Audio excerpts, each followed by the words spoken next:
en étant le contrôle parental. Par exemple, pour l'ordinateur. Tu fais le suivi sur tout ce que l'on conseille sur Internet. Fais l'historique sur tes navigations. On s'inscrit, par exemple, que vous trouvez des leçons de totale visualisée ou compliquée à comprendre, que le parent soit en charge d'appeler son enfant pour lui faire comprendre. Ça, c'est un site sur lequel tu peux parler parce qu'il y a tel ou tel objet que tu retrouves. Et je pense que c'est avec ça qu'on pourrait parvenir à l'égalité des deux. Monsieur le procureur, vous avez sûrement des choses à dire sur puisque c'est vous qui avez parlé des cycles effectivement de la sensibilisation. Non, merci beaucoup. Je pense que la question que vous avez posée, la réponse est d'ordre général. Étant donné qu'elle intègre notamment toutes les problématiques de nos pays sud-américains. Je sais que le terme est déjà quotidien, nous ne sommes pas de pays émergents, mais tout au moins, nous avons beaucoup de problèmes qui sont d'ailleurs récurrents en termes de mobilité, dans tous les sens, l'alphabétisme, tous ces problèmes empêchent limite à ce que les parents, mais surtout dans la zone rurale, puissent avoir accès à cette connaissance. La problématique notamment la cible. Mais j'insiste quand même sur ce point. Je pense que, et nous le savons tous, un enfant de 0 à 18 ans, déjà dès qu'un enfant naît, celle qu'il a avec la conscience, mais c'est une conscience qui belle. Et cette conscience va s'élever progressivement au fur et à mesure que l'enfant comprend. Nous pouvons faire tous les séminaires que nous voulons, toutes les sensibilisations que nous voulons auprès de ces enfants. Ces enfants n'ont pas encore la capacité de faire des bons choix pour leur avenir. La cible pour moi, sachant que les enfants, surtout les mineurs, n'ont pas rencontré de maturité requise pour faire des bons choix, pour prendre des décisions qui soient constructives pour leur vie, ce sont les parents. En ce moment-là, c'est la proposition que moi je fais, une recommandation, c'est-à-dire qu'au niveau de la société, c'est de construire, de monter quelque chose de ABC numérique, c'est-à-dire quoi? Ramener les connaissances du numérique au niveau basique pour qu'elles soient accessibles aux parents. Mais il faut sensibiliser les parents. Ça, c'est nécessaire. Parce que, quel que soit le niveau de l'enfant, pour les parents, le parent a l'autorité parentale. Culturellement, tous nous avons des parents qui sont des poussards. Moi, le mien est autodidacte. Il a toujours cette autorité sur moi. Voilà, donc, c'est pas parce qu'un parent a le droit de n'a pas pris, qu'il a perdu cette autorité. Donc, faisons en sorte que nous ramenions ces connaissances-là à leur niveau. C'est possible. Monter, construire ce que nous pouvons appeler le ABC du numérique. Ramenons ces connaissances à leur niveau et les parents sauront ce qu'il faut faire, notamment dans le cadre de leur société, pour notamment éduquer les enfants. Je peux terminer sur un point. J'aimerais terminer sur un point aussi. Il est évident qu'aujourd'hui, dans le cadre du Congo, la société civile n'a pas fait de moyens. Je pense que la question de l'enfance n'intéresse pas seulement les parents, parce que l'enfant est un citoyen. Et par conséquent, ça intéresse également l'État. Or, nous savons que l'État ne veut pas, surtout avec la crise économique, se déployer, notamment partout. Donc, moi, je fais une recommandation, notamment, que l'on essaie de renforcer le cadre législatif en ce qui concerne la décentralisation. C'est-à-dire que l'on transfère cette responsabilité aux collectivités locales d'assurer la sensibilisation des parents, bien sûr, avec l'aide de la société civile. Que l'État se désengage, ou pas se désengager, mais que l'État transfère ses compétences. Parce que n'oubliez pas, je pense que c'est ma soeur qui venait de vous dire, au moment où il y a pratiquement plus de 4 milliards d'habitants qui sont connectés. Mais je pense que si nous pouvons aller plus loin dans ces statistiques, nous verrons qu'en majorité, ce sont des jeunes. Donc, c'est une urgence dès que nous devons prendre des mesures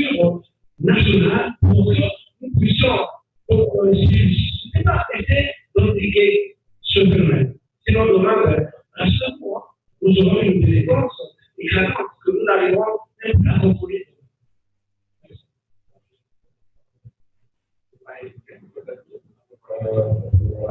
Avant de se faire quelque chose à ajouter. En tout cas, je mets sur mon sensibilisation. On est d'accord sur le fait qu'il faut sensibiliser et les enfants et les parents, et pas seulement, également les institutions et même les décideurs politiques, parce qu'on peut extraire qui adoptent ces politiques allant dans le sens de la protection de toutes les couches sociales. Je vois qu'il y a beaucoup de gens qui se mettent. Voilà. Alors, ouais, la question est compliquée. Mais n'oubliez pas que le micro est.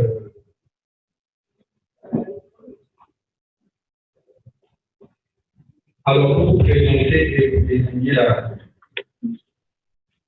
personne à qui vous parlez.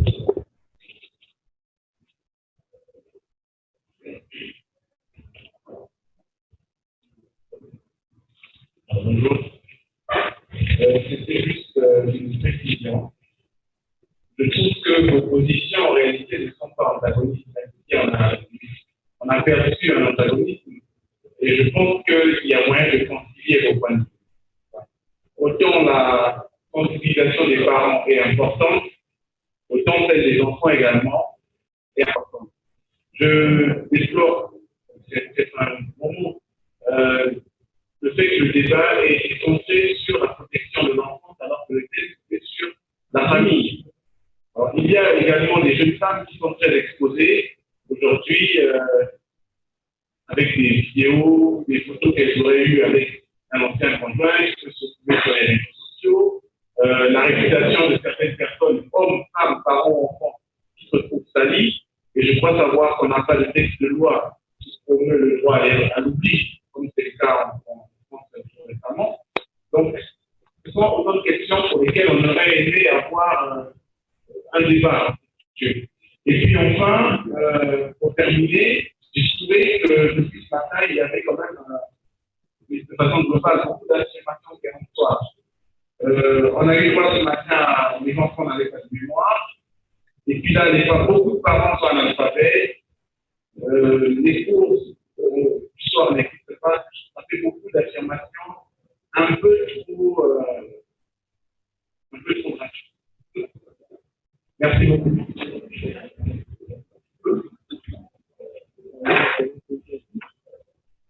Merci.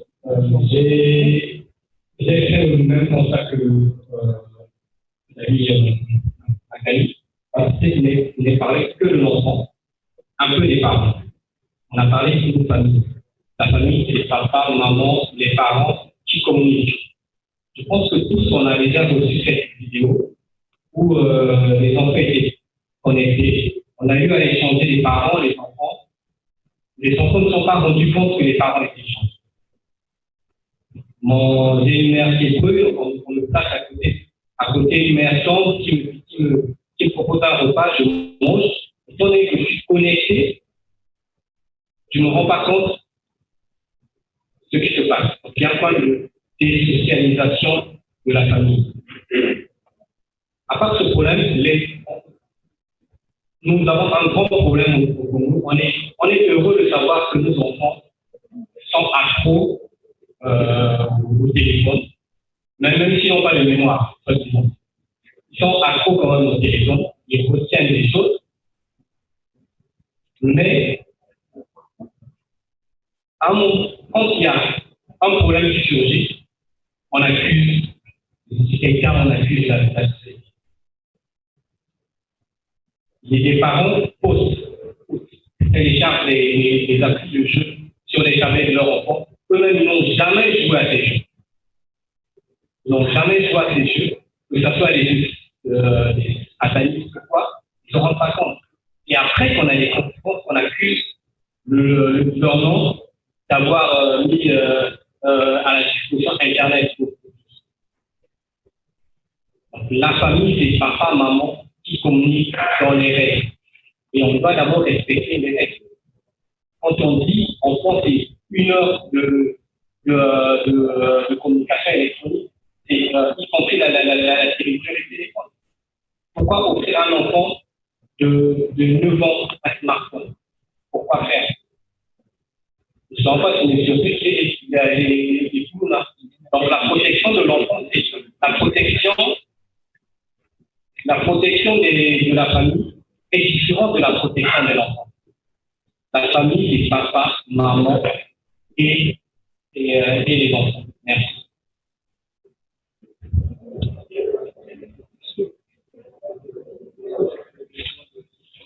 Bonjour, je sais dire ce que je crois que les mêmes conditions que je peux apporter des rectifications.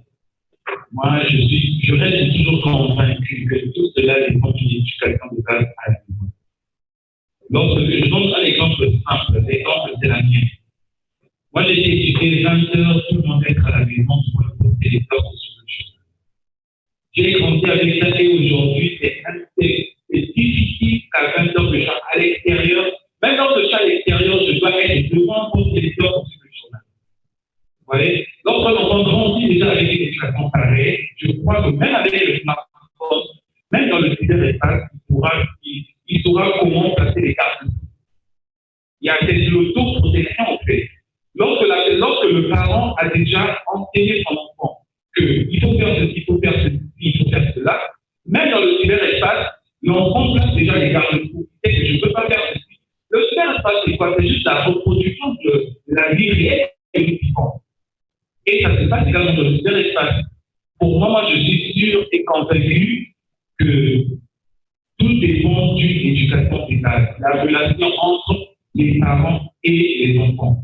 Bien sûr, on a parlé de l'enfant, des enfants qui étaient connectés, ils n'ont pas suivi quand leur a changé les parents. Mais aujourd'hui, combien de parents sont attentifs à leur enfant? L'enfant va à l'école, l'enfant de quelqu'un l'enfant n'est pas à jour, la maman n'est pas au courant, le père n'est pas au courant, l'enfant a suivi l'école, personne n'est au courant, on est au courant, comment le choix on va aller payer les frais de scolarité. Le rapport de la famille aujourd'hui entre les parents et les enfants, est-ce qu'ils sont toujours au point fixe? Je ne pense pas. Je crois que pour moi, je reste convaincu que tout dépend de l'éducation globale de la famille. Merci.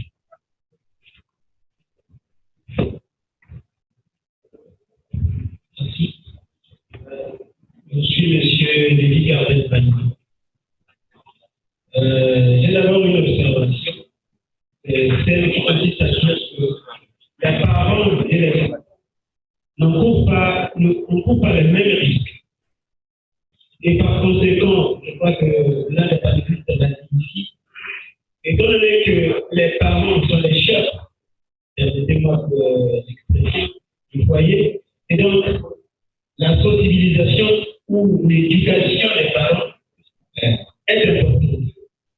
Naturellement, on ne peut pas s'en passer de ces enfants parce que dans les 4 milliards de citoyens de ce monde connecté, la plus grande masse est représentée par eux. Aborder la question de la protection de la famille dans le monde du numérique ou du cyberespace revient à aborder la question du contenu, des contenus que nous avons sur Internet.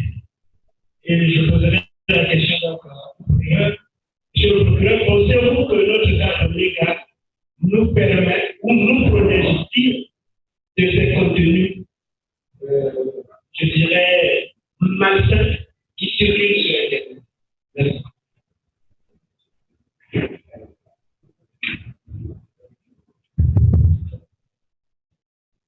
C'est le cas organien, je suis passionné de la sécurité et intervenu dans ce service partagé de la façon de voir les choses. Tout d'abord, en commençant, je voudrais que l'on puisse savoir définir réellement ce que c'est le cyberespace. Parce que les définitions qui ont été données ont été comment dirais-je, pas vraiment claires parce que lorsqu'on parle du cyberespace, il faut tenir compte de deux choses. Vous avez le web scientifique, que nous connaissons tous, et vous avez le site web. Le site web, c'est là qui est plus profond que généralement on a tout ce qui sont ici, par rapport à l'IPDF.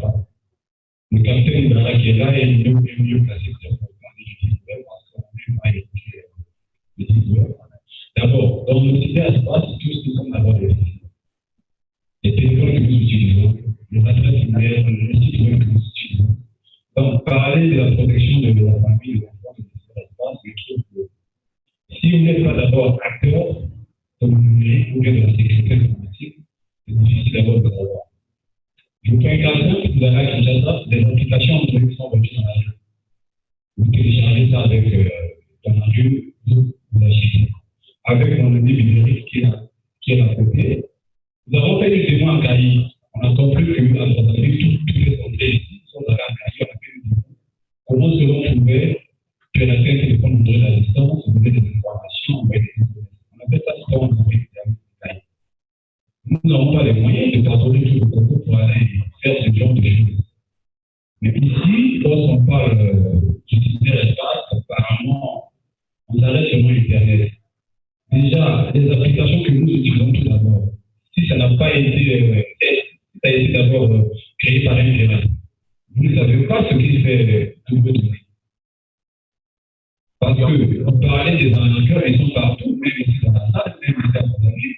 Vous avez d'abord des offres d'emploi que chaque jour je me fais tenir parce que j'ai des normes. Donc, on aurait de mauvaises volontés qui sont là, les offres d'emploi, des ouvriers, tout ceci, je ne suis pas incompris, c'est un peu ça. Et tout récemment, on a eu une collègue, écoutez Gala, qui a été cyberharcelé par un Camerounais. Il a créé une page Facebook pour promouvoir des produits africains, mais grâce à un pirate. Il vous fait la promotion et en fait, de compte, il vous demande de signer un contrat avec lui. Si vous ne faites pas, il va jeter le nom sur vos produits. Donc, parler du cyberespace, il faut être vraiment acteur. Il ne suffit pas de prendre les courses, aller parler de cette idée. Tant que vous ne mettez pas faire des démonstrations, parce que des applications que nous utilisons, surtout des téléphones en de qualité, vous achetez un téléphone avec WhatsApp, Facebook, dites-vous que vous êtes déjà regardé déjà. Automatiquement, parce que un téléphone qui arrive avec Android, dites-vous que, et qui arrive avec WhatsApp ou Facebook, dites-vous que vous êtes déjà regardé de pirate déjà. Donc, j'aimerais encore rajouter ceci. Vous voyez bien que la salaire montée vite, c'est parce que ceux qui ont été ici, ne comprennent pas peut-être l'objet de ce droit. Moi, je vais demander peut-être aux organisateurs,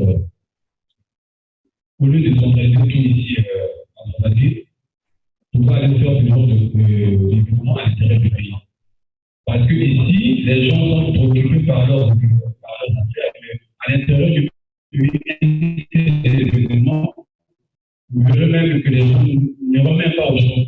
Bien sûr, mais si la salaire a monté vite, vous pouvez voir les choses qui sont vraiment sérieuses. La salaire a monté vite. C'est ma conclusion.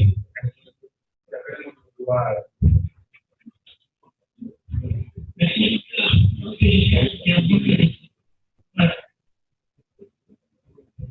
Ok, donc je suis Émile Boumou.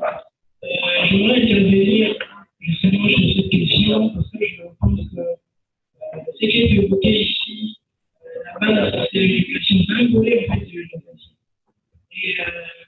Et c'est un peu triste de constater que on a dit que ce sont des jeunes qui sont plus majoritaires en fait, qui sont plus connectés. Et ce qui se fait, c'est que les jeunes en fait, ils découvrent Internet à la rue. Alors qu'ils devraient. Voyons peut-être la chose comme par exemple. Ok, c'est bien de passer.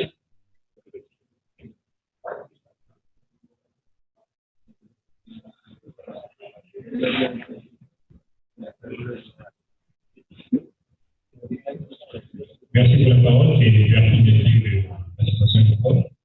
Et moi, j'interviens plutôt sur l'aspect de l'alphabétisation. Et on sait tous que l'alphabet, et celui qui ne sait pas lire, il ne sait pas écrire. Et nous sommes dans le monde virtuel, digital, et dans ce monde ici, qui est un alphabet? Parce que c'est le prendre un niveau de la République, prenant leur signature, le Premier ministre. C'est pas péjoratif sur la personne du Premier ministre, mais je me parie qu'il ne sait pas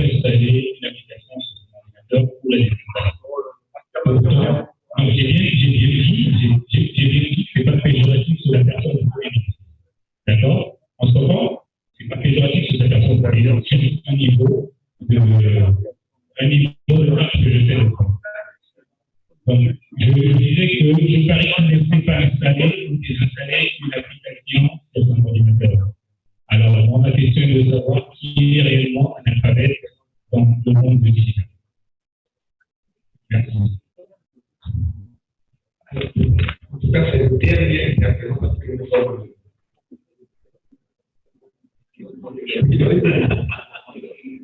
Bonjour à tous. Je suis M. Avisa.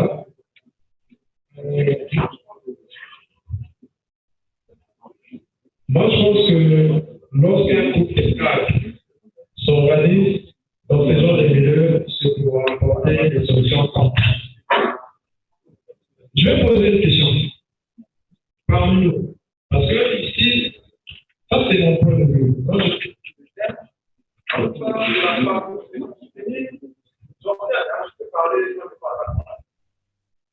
c'est pour soutenir la famille. Ici, on parle de quoi exactement? Il y a trois concepts. Il y a la protection, il y a la famille et il y a le cyberespace.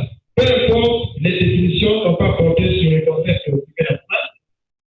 Je n'en discordais pas. Mais moi, je pense que la famille, c'est comme a souligné mon frère qui est à côté, c'est papa, maman et les enfants. Vous m'excusez pour une telle question. Nous sommes tous adultes. Qui, dans cette salle, a connu une copine, un copain? Disons, ce que je veux dire, c'est quoi? Est-ce que parmi nous, dans cette salle, lorsque nous connaissons nos copains ou encore nos copines, ce sont nos parents qui nous prodiguent un certain nombre de conseils ou nous sommes intrus dans la rue? Alors, à ce niveau, je voulais dire que moi, je pense que là où ça aide l'intelligence de la science, c'est là où intervient la volonté de Dieu. Et c'est pour soutenir quelque part les gens qui sont du monde, pour dire que moi, je pense qu'il fallait quelque part associer aussi la religion. Parce que lorsque vous parlez de la protection de la famille, très souvent, le constat que j'ai fait, nous, Africains, encore au Congo, on a horreur de parler de la sexualité envers nos enfants. Alors ici, on parle de l'impact. Peut-être on parle de l'impact que l'Internet, encore le cyberespace peut apporter. Généralement, moi, je ne peux pas interdire à un enfant d'avoir un smartphone parce que le problème, c'est de savoir qu'est-ce qu'il va faire avec. Et l'interdire, certains sites, par exemple, l'apprendre que le corps de l'homme est sacré. C'est vrai que c'est un milieu intellectuel, mais nous devons avoir une éducation de base. Et dès la base, on doit apprendre aux enfants que le corps de l'homme est sacré. Il ne doit pas être exposé. Je donne un exemple. S'il vous plaît, à l'essentiel. Oui, je vais à l'essentiel. Non, je voudrais correspondre à une prédication. On a dit ici, tout à l'heure, on a parlé de l'approche multi-acteur. Et dans l'approche multi-acteur, aucun acteur n'est exclu. Il faut que tous les acteurs apportent leur pièce à l'édifice. Et je pense que la religion fait partie dans notre juridique pour la société civile.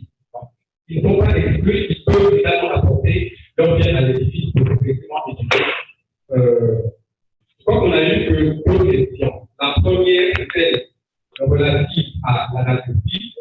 Je pense que l'analphabétisme, c'est une relation présentée, c'est l'analphabétisme classique.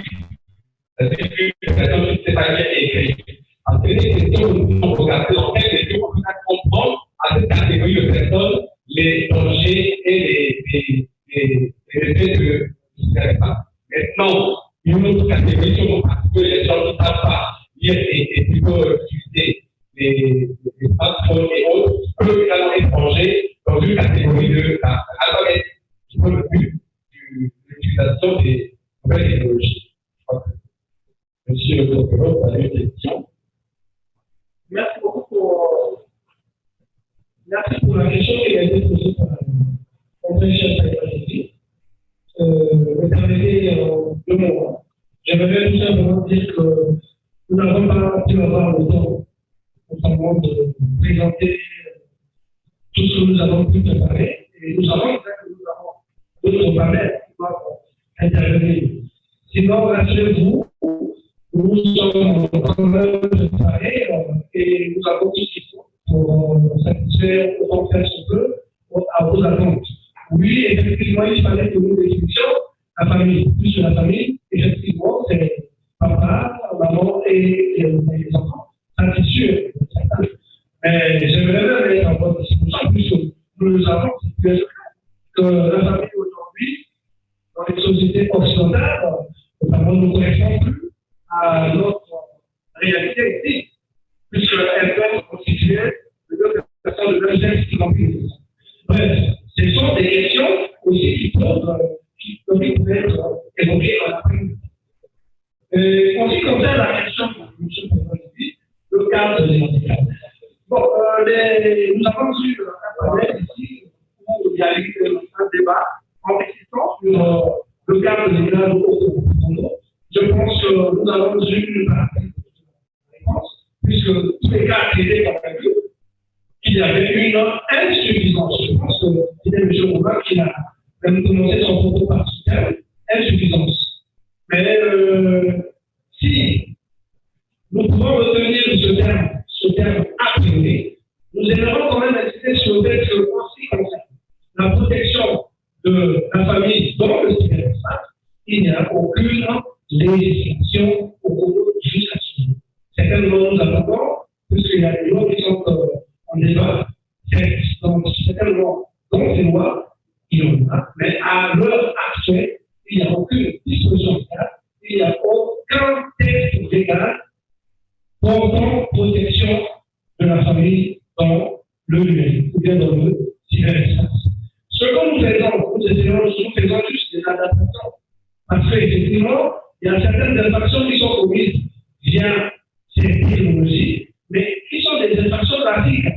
Donc, nous, les délinquants souvent utilisent le cyberespace, ces technologies, pour commettre des infractions. Dans tout ce que nous faisons, nous essayons d'adapter les lois actuelles et existantes pour apporter des solutions plus ou moins réfléchies, notamment lorsque nous sommes devant des cas d'infraction commises sur les mineurs où effectivement il y a eu ces technologies qui ont été utilisées. Donc, il nous parle d'un cas actuel qui est vraiment devant organiser, effectivement, là où il y a eu l'usage notamment de ces technologies. Mais les sanctions négatives. Donc, dans ces conditions, nous avons appliqué tout simplement les textes existants, tout simplement. Et nous essayons juste d'adapter. Merci. Merci aux panélistes. Merci aux participants. Je crois que l'on est prêt à ce panel et nous remercions les panélistes